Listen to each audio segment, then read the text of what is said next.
Illuminati. You know, I'm seriously done with all the bullshit like the Epstein files and stuff like lizard people and conspiracy theorists, like you as well may encounter yourself. But you know, it's like when you see an Egyptian pyramid, so like the cubical crystal shape upon the desert, it's just a sightful reflection of Atlantis. For Atlantis, it's actually true that the archetype of Plato's Atlantis and other books about Atlantis is that Atlantis is totally real, which means that mostly it's the same as Hyperborea, like a relative and a realization about where humanity can be at a certain point. You know, in Atlantis,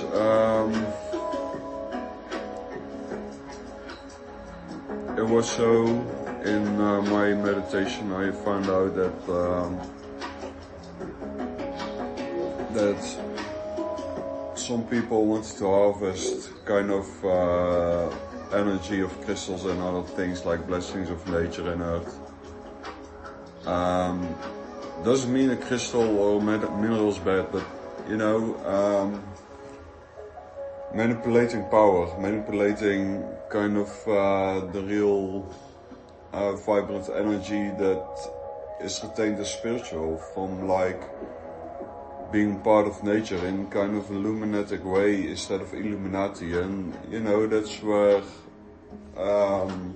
ancient Egypt as well tried to hold key to the Atlantis kind of realization and kind of the world from Atlantis. So my serious joke is just like, you know, I made a painting, you can see it on my second Saatchi art outlet website, and it's just, I called it Phantasm, and it's just not semen, it's more like a fructose of the ocean. And that's how beautiful it can be, you know, being just nurturing it as an immortal human being or with longevity. So let's recalibrate this. We tend to search for possible new tech with kind of Atlantis kind of prowess, and you can read even on my blogspot somewhere. It's like, you know,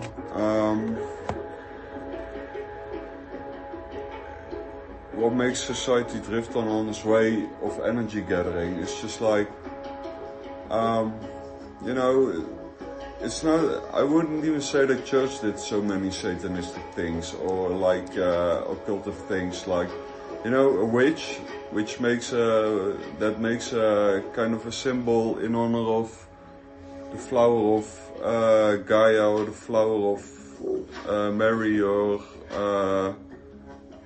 the flower of Sophia's spirit, or the flower of the woman that is kind of the Holy Spirit. You know, it's just making way that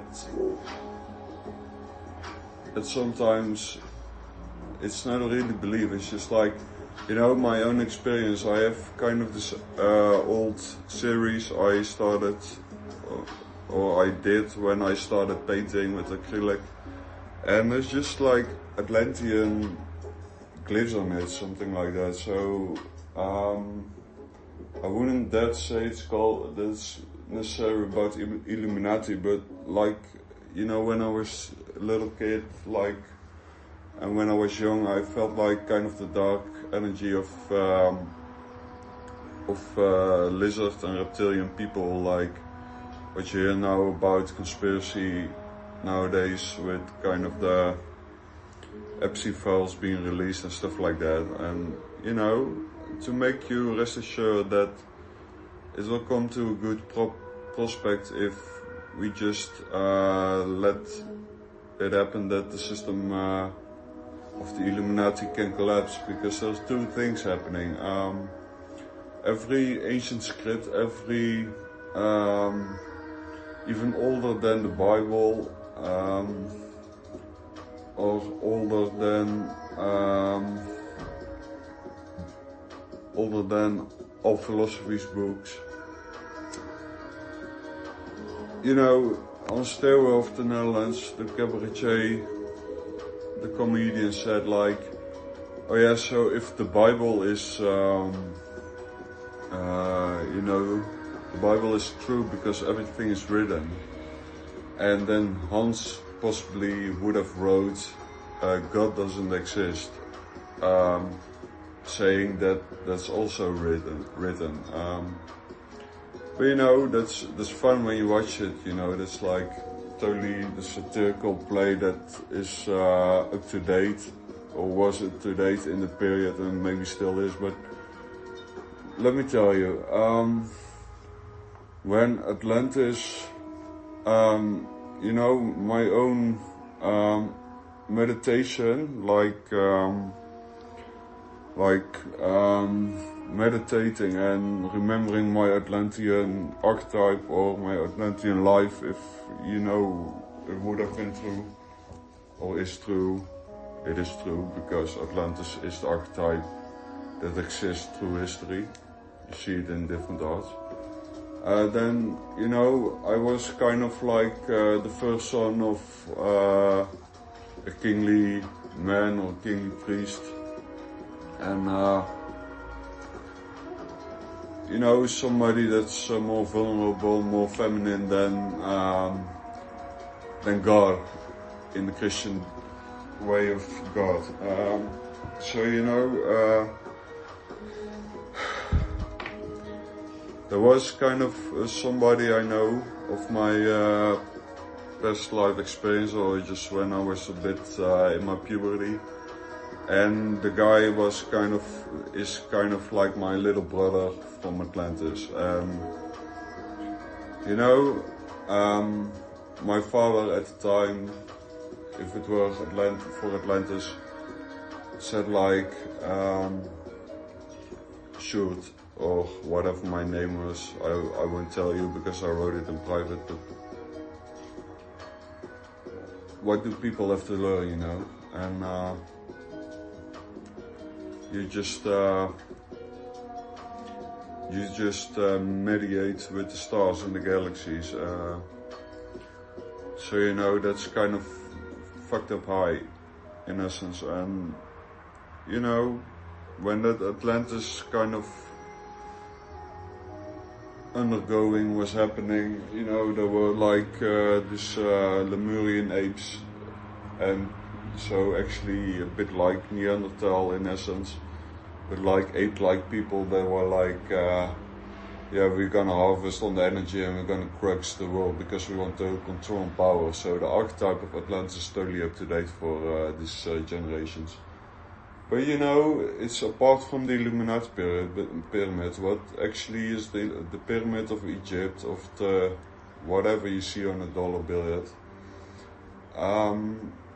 You know, we drift off slowly and remarkably, blissfully and warm and welcoming to integration of femininity, so feminism, which means that, you know, there's no more hiding for us.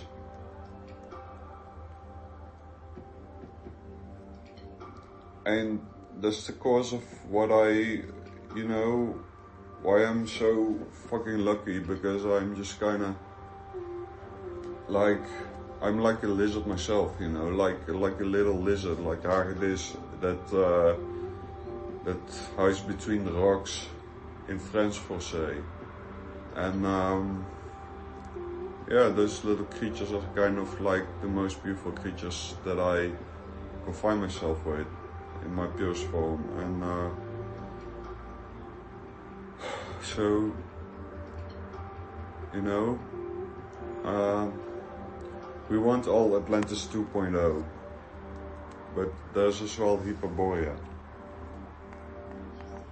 It's like the return of Christ means in essence really that fifth dimensional enter stage, or whatever you call it, that we can be guided again. So that's what I painted in essence, you know, like the mark on the apocalypse that comes out even through rubble and through work and through everything we as a person in society. So you, me, and like everyone that belongs to it is like in the process of becoming in a real Atlantean world, and you can even counter on the most honest thing of an R2-D2 droid or something, or a C-3PO, like a protocol droid, you know. But you know, for an Atlantean invention, you could even say that when you have kind of a storm tray where you put smoke in, and then the cap of the storm tray or anti-storm tray, if you put it upside down, and then you would be just putting like herbs in it for incense and burning, and you would just like let water in the base of the cap settle, because then the steam blocks kind of, you know, if there's fire in the object, then the steam controls kind of the circular of the incense. So it's kind of a safe invention, because then at the same time the fumes of the herbs or whatever you throw in it are centered in kind of a meditative kind of, or a most purified object, or a spread of the incense. That's Atlantis class. You know, so yeah, whatever, man. If you dig like Hyperborea Rising record or whatever, it's just like, you know, even old vintage stuff is still doable, because it's authentic quality shit and authentic quality stuff. So next thing you know, we'll be connected to more vintage and second-hand stores as a charity, because that is actually the proper way that trade and essentially outcome is most practical on the right stance in society.